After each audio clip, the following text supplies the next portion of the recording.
वसल्लम। ये दुनिया भी अजब सराय फानी देखी हर चीज यहाँ की आनी जानी देखी जो आके न जाए वो बुढ़ापा देखा जो जाके न आए वो जवानी देखी अपने बेनूर चरागों को ज़ियादी जाए ना कि हम साए की कीमती बुझा दी जाए ना कि हम साए की कब्र का चौखटा खाली है उसे मत भूलो कब्र का चौखटा खाली है उसे मत भूलो जाने कब कौन सी तस्वीर लगा दी जाए जाने कब कौन सी तस्वीर लगा दी जाए जाने कब कौन सी। सुने दोस्तों माशाल्लाह बड़ा खूबसूरत जलसा बड़े अजीम सामईन दूर तक खड़े और बैठे लोग दिल खुश हो गया चमकती हुई पेशानी चमकती हुई टोपी दिल से दुआ करता हूँ मुसाफिर भी हूँ मेहमान भी हूँ अल्लाह आपके मुकद्दर को इसी तरह चमकाए दीन दुनिया दोनों की भलाई से माला माल फरमाए। यहाँ से लेकर के वहां तक सुनने के लिए तैयार जोश के साथ हाथ उठाइए इंशाअल्लाह। जवानी में सोएंगे बुढ़ापे में जागेंगे हाथ उठाइए इंशाअल्लाह।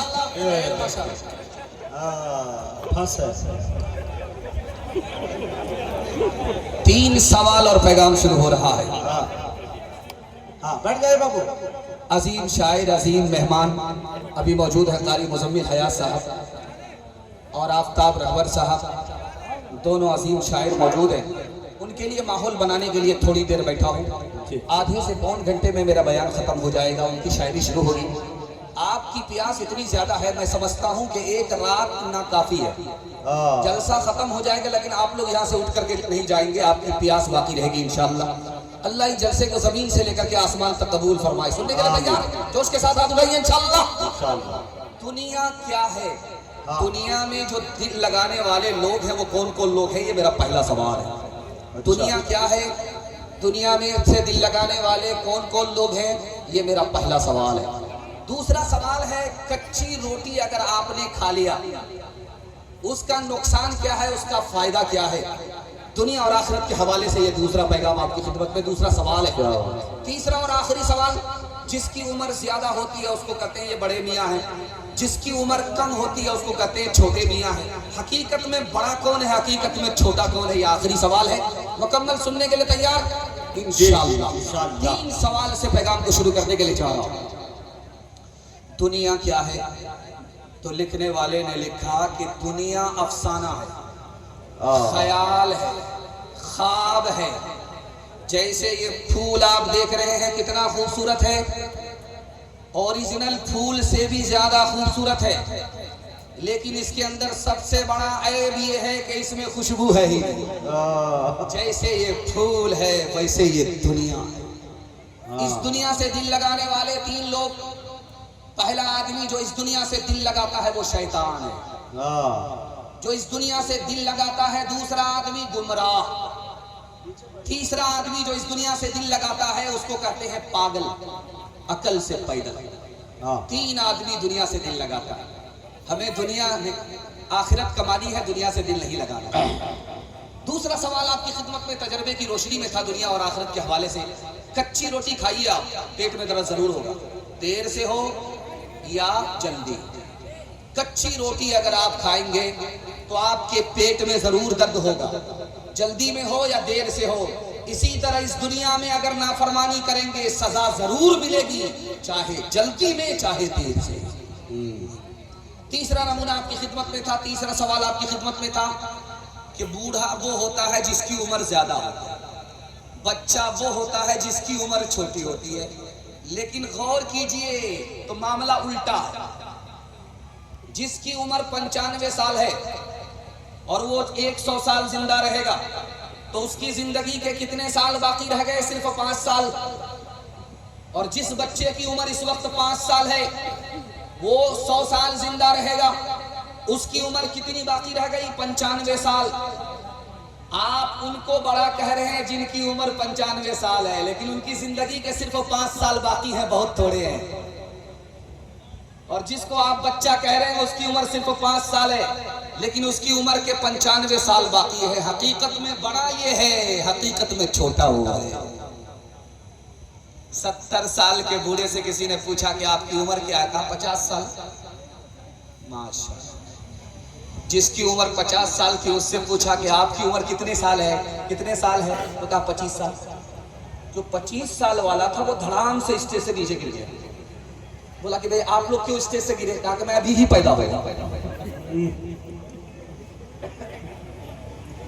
किसी का कंदनगीना बेदाम होता है, किसी की उम्र तलब रेस जाम होता है।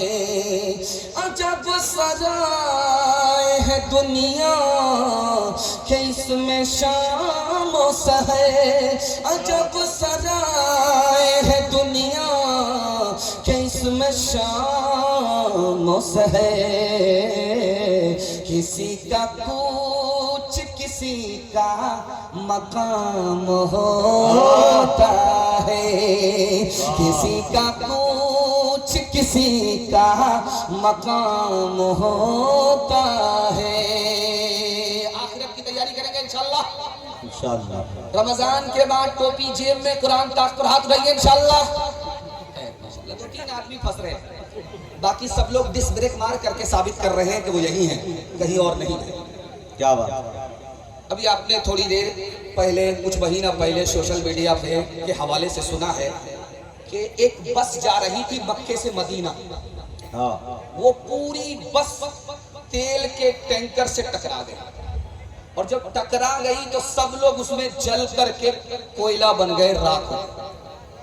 लोग कहते हैं बड़े बदकिस्मत लोग थे, घर हिंदुस्तान से गए वापिस नहीं हुए, वहीं मर गए। लेकिन मैं कहता हूँ वो बड़े खुशकिस्मत थे, पैदा तो हुए हिंदुस्तान में, जन्नतुल बकी में दफन होना मुकद्दर हो गया। सुभान। नेशनल हाईवे पर बस गिर गई, जिंदा लोगों को लोग निकालने लगे। तो उसमें कुछ लोगों को हाथ में चोट आई, किसी का पांव टूटा, किसी का सर फूटा। एक औरत को जब जिंदा निकाला जा रहा था तो बहुत ज्यादा चिल्ला रही, आसमान को सर पे उठा रही। उससे किसी ने पूछा कि तुम्हारा क्या हुआ? कहा मेरी उंगली कटी। कहा यहाँ हाथ टूट गए, पैर टूट गए, सर फूट गया, सब लोग खामोश है, मायूस है, तुम एक उंगली के वास्ते इतना चिल्ला रही हो। तो उस औरत ने कहा ये तो पूछो कौन सी उंगली कटी है? जिससे शौहर को नचाया करती थी वही उंगली कटी है। मेरा बड़ा भारी नुकसान। एक किताब उसका नाम है फतावा शामी। उस किताब में लिखा है आपका दिल बड़ा खुश होगा जब मुसीबत का सामना होगा, तो आपका दिल बड़ा खुश होगा। उस किताब में लिखा है कि किसी को एक रात बुखार आया, सुबह को बुखार टूट गया, खुदा अपने बंदे पर कितना मेहरबान, आपका दिल खुश हो जाएगा, कलेजा पहाड़ हो जाएगा। एक रात सिर्फ बुखार आया, और बुखार इतना खतरनाक मर्ज है कि बाल बाल में घुस जाता है, नाखून में घुस जाता है, मुंह का मजा खराब हो जाता है, आदमी पांव से लेकर के सर तक बेचैन हो जाता है, न बिस्तर पर चैन है न घर में सुकून है, बेचैन हो जाता। सुबह को बुखार टूटा, शाम में बुखार था, अल्लाह की तरफ से उस बंदे को क्या मिला? तो उस किताब में लिखा है कि एक रात के बुखार पर सब्र करने के नतीजे में 1 साल का गुनाह अल्लाह माफ फरमा देता है। एक आदमी दूसरे का खाता था और अपना बचाता था। इसका पेट था कि इंडिया गेट। खा करके जो नींद आई तो सो गया, और सोने से पहले कहता था क्या कि खुदा की खुदाई कैसी है, कैसा खुदा है। उसको तो फल पैदा करना नहीं आता, नौज़बिल्लाह। तरबूज कितना बड़ा पैदा कर दिया, दरख्त इतना छोटा, आम कितना छोटा कर दिया, दरख्त कितना बड़ा। इतना बोल करके खा करके अभी सोया ही था, अल्लाह को दिखाना क्या था, कैलूले में था। टहनी से आम का एक फल टूट करके उसकी आंख पर गिरा, उसकी आंख फूट गई। जब वो सो करके उठा, आंख फूट गई, फल को देखता है, कहता है माशाअल्लाह, अल्हम्दुलिल्लाह, सुभान अल्लाह। मालिक तेरा बहुत बड़ा एहसान कि आम के दरख्त में छोटा फल था, अगर तरबूज के बराबर होता तो ये सर चकना चूर। लब पे शिकवान ला अश्क पीले, जिस तरह भी हो कुछ देर जी ले, जिस तरह भी हो कुछ देर जी ले। अब खड़ने को है गम का तेरा, किसके रोके रुका है सवेरा, एक पल का है मेहमान अंधेरा। जो ही दुनिया में आकर न जाना, सिर्फ आंसू बहा कर न जाना, सिर्फ आंसू बहा कर न जाना। मुस्कुराहट पे भी हक है तेरा, किसके रोके रुका है सवेरा। बहुत हाथ उठाइए, वादा कीजिए मुसीबत पर सब्र करेंगे इंशाअल्लाह। सब्र नहीं होगा खुदकुशी करेंगे, हाथ उठाइए इंशाअल्लाह। खैर जनाजा पढ़ाने के लिए चाचा हम तैयार हैं, पूरी तैयारी करके। दूसरा पैगाम आपकी खिदमत रखने के लिए जा रहा हूँ। ये जिला मधुबनी है, दरभंगा है। यहाँ का एक आदमी बोला देवबंद में जाकर के, शेखुल हिंद महमूदुल हसन देवबंदी रहमतुल्लाह अलैह की खिदमत में, यहाँ का मधुबनी का आदमी जाकर के बोला मैं सहाबी हूँ। हजरत ने सोचा कि ये रांची से आया, हाथ नहीं है, पूरा पैदल। हजरत ने उससे पूछा कि अरे कैसे सहाबी हो? क्या हुजूर को खाम में देखा, इसलिए देखने की वजह से मैं सहाबी हूँ। तो हजरत को समझ में आ गया कि ये पूरा पैदल है, इसको उसी की जबान में जवाब देना है। हजरत ने कहा तुम सोते सोते सहाबी हो, जागने के बाद 1 नंबर के बेवकूफ आदमी। हिंदुस्तान का बादशाह गुजरा है, उसका नाम था औरंगजेब। दुआ कीजिए अल्लाह उनकी कब्र को नूर से भरे। उस बादशाह के नौकर का नाम क्या है? मोहम्मद हसन। बादशाह जब भी बुलाए तो बोले मोहम्मद हसन मिसवाक लाओ, मोहम्मद हसन खाना लाओ, मोहम्मद हसन पानी लाओ। एक मर्तबा बादशाह के मुंह से निकल गया हसन मिसवाक लाओ। वो नौकर दौड़ करके गया, लोटे में पानी लेकर के। वजीर ने कहा, रे बेवकूफ हो, बादशाह ने मिसवाक मांगी और तुम लोटे में पानी लेकर के आ रहे हो। क्या बादशाह ने मोहम्मद नहीं कहा, हसन कहा। इसका मतलब है कि बादशाह को वजू नहीं है। मैं समझ गया कि बादशाह मोहम्मद का नाम बगैर वजू के अदा करता ही नहीं है। सुभान। जिस औरत का बच्चा काला होगा, जब उसको नहाएगी, एक बार साबुन लगाएगी, वो झकास होगा, पूरा चमकता चांद होगा। लेकिन बदकिस्मती से किसी औरत का बच्चा अगर कालिया हो, सुभान। एक शायर बैठे हैं, आप देखिएगा, अंधेरे पर चांद तुलू हुआ है ऐसा महसूस होगा आपको। मैं नाम नहीं बताऊंगा। जिस औरत का बच्चा काला होता है। एक बच्ची गुम हो गई मुफ्ती साहब, यहाँ बच्चे और बच्चे बड़े गुम हो रहे हैं। तो बच्ची देखिए स्टेज पर है, देखिए मासूम है, डर और खौफ के माहौल में है, इतना बड़ा मजमा देख रहा है। तो देखिए जिसकी बच्ची है उसको इत्तला दे दीजिए।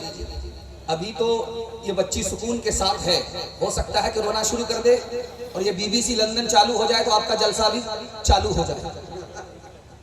जरा ध्यान से रखिएगा, बच्चा जब काला होता है तो उस माँ की खसलत को देखिएगा, 72 मरतबा साबुन लगाती है, किसी तरह ये कालिया गोरा हो जाए। लेकिन वो साबुन कसम खा लेता है कि मैं तो काला हो जाऊंगा, लेकिन इस कालिया को कभी गोरा हो नहीं, क्योंकि आसमान से ही ठप्पा पड़ा। लेकिन कुर्बान जाइए माँ की मोहब्बत पर कि वो अपने काले बच्चे को साबुन से गोरा देखना चाहता है। एक हट्ठा कट्ठा, होठ मोटे मोटे, दांत बाहर, कोयले की तरह बिल्कुल काला। बेटी के बाप के दरवाजे पर दस्तक देता है। बेटी का बाप दरवाजा खोलता है तो देखता है कि काला जवान खड़ा है, कोयले की तरह काला है, खड़ा है। का जान न पहचान कहां से आए मेहमान। जवान बोला कि तेरी बेटी का हाथ मांगने के लिए दामाद बना। तो कहा कि आईने में चेहरा तो देख लिया होता। तुम बदसूरत हो, मेरी बेटी खूबसूरत है। तुम नौकर चाकर हो, मेरी बेटी मालदार है। रिश्ता मंजूर नहीं हो सकता। दीवार के पीछे बेटी सुन रही थी, उसने कहा अब्बा हुजूर मुझको रिश्ता मंजूर है। आपने आने वाले को देखा कि काला है, आपने भेजने वाले को नहीं देखा कि कमली वाला है। कब मैं कहती हूँ कि उसके रंग काले को तू दे, मैं तो कहती हूँ कि उसके भेजने वाले को दे। मैंने माना है वो काला, हुस्न में भी मांद है, भेजने वाला तो लेकिन चौधरी का चांद है।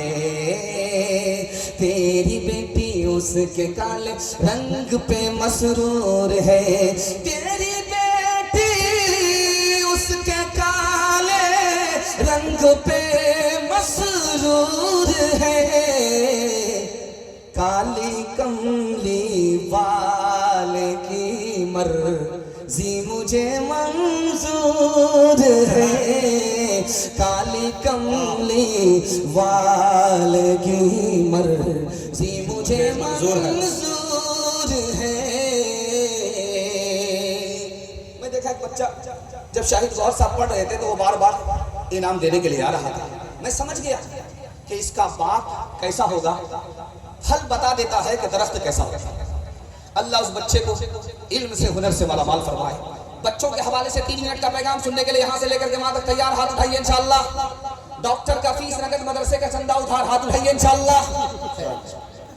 एक आदमी बराबर मेरा साथ दे रहे, वो कन्या के भी मामू है, दूल्हा के भी, दोनों तरफ से आए। तीसरा नमूना आपकी खिदमत रखता हूँ, ध्यान से इसको सुनिएगा, जल्दी से निकल जाएगा। पानीपत है, वहां एक बच्चा पढ़ने के लिए बिहार का पहुंचा। तो मोहतमीम साहब ने मोहल्ले के लोगों से हाथ जोड़ करके कहा कि यह बच्चा इतनी दूर बिहार मधुबनी से आया है, पढ़ने के लिए आया है, कुरान पढ़ने के लिए आया, इसके खाने का इंतजाम कर दो। एक आदमी भी तैयार नहीं। बच्चा अपने मोहतमीम से इजाजत लेकर के घर वापिस होने लगा कि हुजूर जब खाने का इंतजाम नहीं हुआ तो मैं कैसे इस मदरसे में पढ़ूंगा। मोहतमीम साहब ने उसको इत्मीनान दिलाया, बेटा खिलाने वाले मोहल्ले वाले नहीं है, खिलाने वाला ऊपर वाला है। क्या तुम बैठो, तुम्हारा इंतजाम गैब से वो कर देगा। जैसे ही बच्चा वापिस हुआ, कुरान पढ़ना शुरू किया, मोहल्ले में एक अमीर आदमी का विकेट गिर गया, इंतकाल कर गया। उसका बेटा आया, कहा मोहतमीम साहब अपने बाप के इसाले सवाब के लिए एक चिल्ला एक बच्चे को खाना खिलाना चाहता। तो मोहतमीम साहब ने बच्चे से कहा बेटा इंतजाम हो गया, खुश हो जाओ। जब 39 दिन पूरे हो गए, एक दिन बाकी रह गया, तो बच्चा घबराने लगा। उस्ताद अब क्या होगा? कहा बेटा घबराओ, दूसरा विकेट जरूर गिरेगा। दूसरे मोहल्ले में दूसरा विकेट गिर गया, एक चिल्ले का इंतजाम हो गया। हर चिल्ले पर एक विकेट गिर रहा। जब हैट्रिक लग गया तो मोहल्ले के लोग जमा हुए मोहतमीम साहब के पास। मोहतमीम साहब बहुत बड़ी बला बस्ती में आ गई, हर चिल्ले पर एक आदमी गिर जाता है। तो मोहतमीम साहब ने कहा वो बला कोई और नहीं, यही बच्चा, जल्दी से खाने का इंतजाम कर लो वरना पूरे मोहल्ले को खा जाए। मौलाना महमूद बदरी साहब दामत बरकातहुम, दुआ कीजिए उनका साया अल्लाह मिल्लत पर कायम और दायम फरमाए। उन्होंने स्कूल का हाल लिखा। मुसलमान बच्चे जो पढ़ते हैं तो जाते तो हैं मुसलमान, वहां से जो वापिस आते तो मुसलमान नहीं रहते। स्कूल में 2 मुसलमान बच्चे कुर्सी लगा करके बैठे हुए हैं बेंगलोर में, और बेंगलोर में मिशन स्कूल में 2 बच्चे मुसलमान कुर्सी लगा करके बैठे हुए। एक बच्चा कहता है कि सब कुछ करने वाला एक अल्लाह है, दूसरा बच्चा उस पर तबसरा करता है नो गॉड इज 3, खुदा एक नहीं है 3 है। इस घर को आग लग गई घर के जवाब से।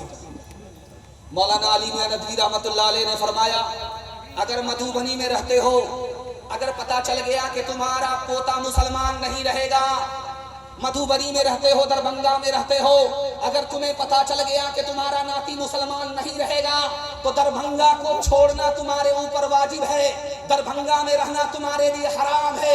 एक दिन के लिए भी दरभंगा में रहना तुम्हारे लिए जायज नहीं, चाहे आसमान से सोना बरसे, जमीन से सोना उगले। क्या इसलिए मैं हाथ जोड़ करके आपसे कहता हूँ, स्कूल जरूर पढ़ाइए, डॉक्टर प्रोफेसर इंजीनियर जरूर बनाइए, लेकिन इंसान और मुसलमान बनाने के लिए अपने बच्चे को मकतब और मदरसे में दाखिल कीजिए, इंशाअल्लाह। हाथ उठा दीजिए। ये भाई किसी साहब की बच्ची हो, बहुत ज्यादा रो रही है, बोले ना वो फौरन ले जाए भाई। इतने बड़े मजमे में किसी को पता नहीं कि बच्ची गुम है। बच्ची की माँ भी वैसी है, बाप भी वैसी है, जो हाल ऐन का वही हाल गैन का। अच्छा ये दोनों आखिर गए कहाँ? बाल बच्चे को छोड़। चिंता का विषय है। ये बगल में दरभंगा रेलवे स्टेशन है, बगल में मुजफ्फरपुर रेलवे स्टेशन है। अभी आपने देखा होगा कि माला भी आ रहा था, माल भी आ रहा था जी। इसी पर मुजाहिद भाई का बड़ा खूबसूरत तबसरा था, माला माल हो गया शायद। सुभान अल्लाह। तो बेटे को बाप लंदन भेज रहा पढ़ने के लिए, गया दरभंगा छोड़ने के लिए। तो बेटा बाप को तसल्ली देता है कि अब्बा घबराओ नहीं, 6 साल के बाद आ रहा हूँ, बैरिस्टर बन करके आ रहा हूँ लंदन से, नोट के बिस्तर पर तुम्हें सुलाऊंगा, इतना पैसा कमा करके मैं तुमको दूंगा, तुम घबराओ नहीं, मुझे पढ़ाओ, बैरिस्टर बनाओ। लंदन छोड़ने के लिए बाप उसको रेलवे स्टेशन गया है। जब 6 साल के बाद बेटा बैरिस्टर बन करके आ रहा है, तो बाप को फोन किया कि अब्बा मैं आ रहा हूँ। बाप फूल माला लेकर के स्टेशन में पहुंचा अपने बच्चे के इस्तकबाल के लिए। जब बेटा ट्रेन से उतरता है, इधर आप हमारी तरफ तवज्जो कीजिए, वो बच्चा ठिकाने लग जाए। अगर माँ बाप नहीं मिलेंगे, उधर है, उधर देखिए, मिल गया। ये जिसकी भी बच्ची हो उससे 5000 रुपये कमेटी वाले ले, फिर उसको दे, इस जुर्म में के बड़ी ताखीर में है जी। गौर कीजिएगा, डिस्प्ले मार करके आखिरी नमूने पर पैगाम को खत्म कर रहा हूँ। दुआ करता हूँ आपके बच्चों के लिए, अल्लाह आपके बच्चे को मुसलमान भी बनाए और दुनिया की भलाई से आपके बच्चे को मालामाल फरमाए। तो जब वो ट्रेन से उतरा बैरिस्टर बन करके 6 साल के बाद, तो बाप से ही कहता है तुम कौन हो, मैंने तुमको पहचाना नहीं। अल्लाह। बाप बूढ़ा जरूर था मगर बड़ा सियाना था, कहा हमको नहीं पहचाने, तुम्हारी जो खाला है वो मेरी साली है और तुम्हारा जो मामू है वो मेरा साला है। सारी खुदाई एक तरफ, जोरू का भाई एक तरफ। स्कूल में कॉलेज में पढ़ा उन्हें, लेकिन आसार जमाना भी दिखाओ उन्हें, लेकिन आसार जमाना भी दिखाओ इन्हें, लेकिन बच्चों को अपने दीन से हरगिज न हटाओ। हर घर में कोई हाफिज कुरान बनाओ, हर घर में कोई हाफिज कुरान बनाओ।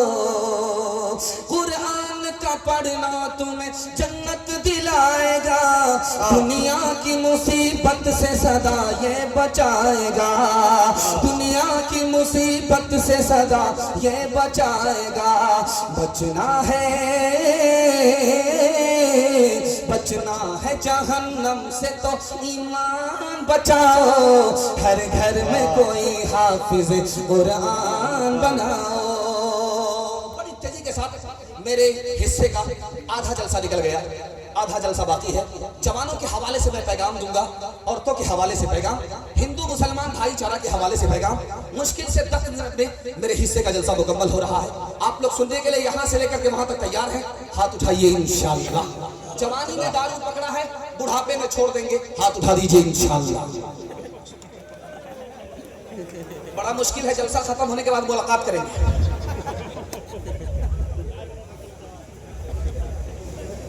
लाल कुर्ता सुरमा लगा कर जुमा के दिन जा रहा है नमाज पढ़ने के लिए। बीवी ने कहा कि बूढ़ी घोड़ी लाल लगाओ।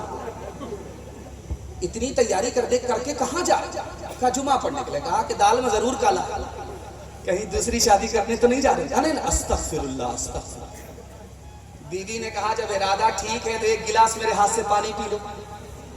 पानी क्या पीना था, 3 दिन बेहोश हो।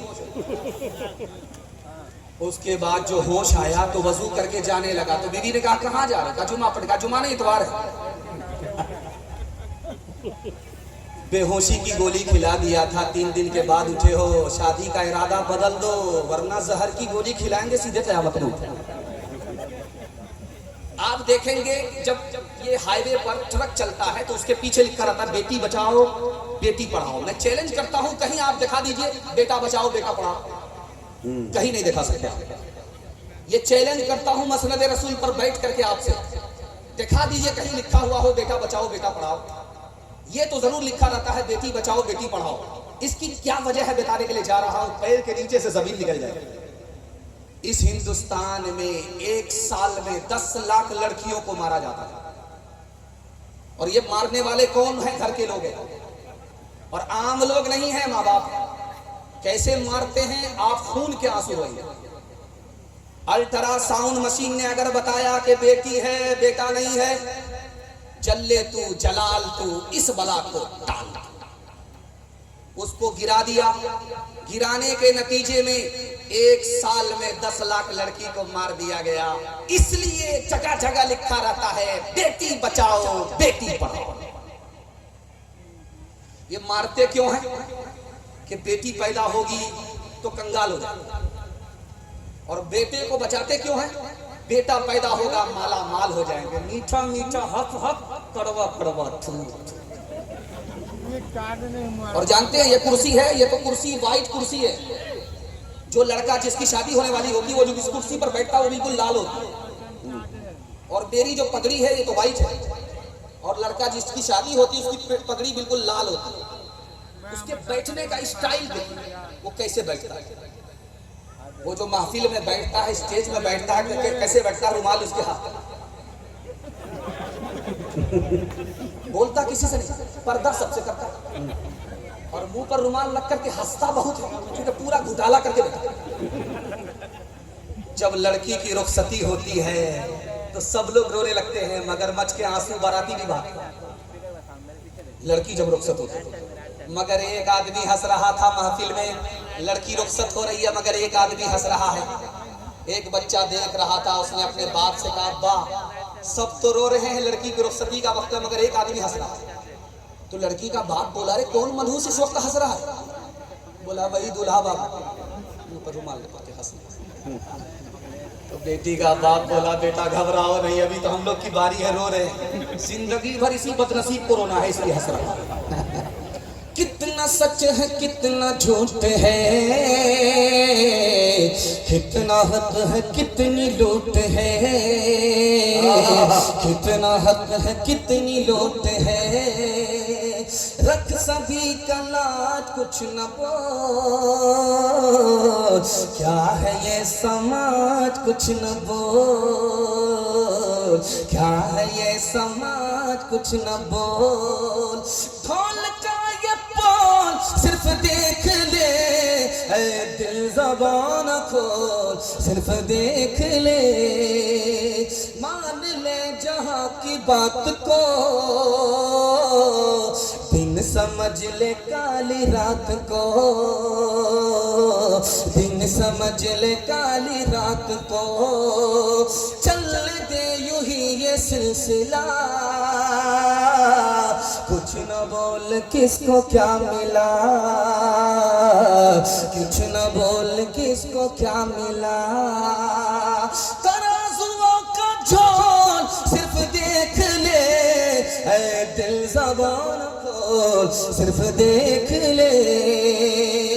अपनी शादी अपने बेटे की शादी फ्री में करेंगे, हाथ उठाइए इंशाअल्लाह। सब लोगों ने हाथ उठा दिया है।